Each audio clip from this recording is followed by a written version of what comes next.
السلام علیکم ورحمۃ اللہ وبرکاتہ۔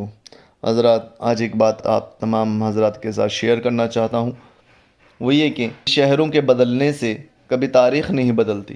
تو حضرات، ایک سوچی سمجھی منصوبہ بندی جس کو اگر سازش کہا جائے تو غلط نہیں ہوگا، جس کے تحت وطن عزیز ہندوستان کے کئی ایک مقامات، ریلوے اسٹیشن، راستوں اور شہروں کے نام تبدیل کیے گئے اور کیے جا رہے ہیں۔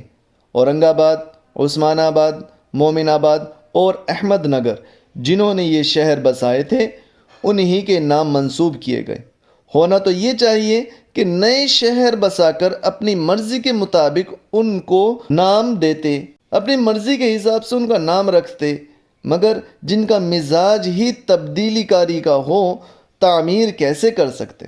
پھر نام بدلنے سے تاریخ بھی تو بدلتی۔ ویسے یہ الگ بات ہے کہ اب تاریخ بھی بدلنے کی پوری کوشش کی جا رہی ہے، مگر تاریخ بہرحال تاریخ ہوتی ہے۔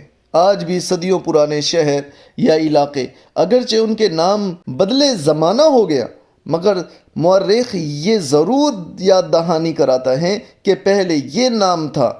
مزید ایک بات یہ ہے کہ جنہوں نے اس ملک ہندوستان کو سنوارا، اچھی تہذیب دی، مال و زر سے مالا مال کیا، عالی شان عمارتیں بنا کر ملک کو حسن بخشا، محبت کے گل کھلائے، بھائی چارے کا ماحول بنایا، میری مراد مسلم سلاطین ہند ہے، ان کے نام سے منسوب مقامات کے نام تبدیل کرنے میں اتنی دلچسپی کیوں؟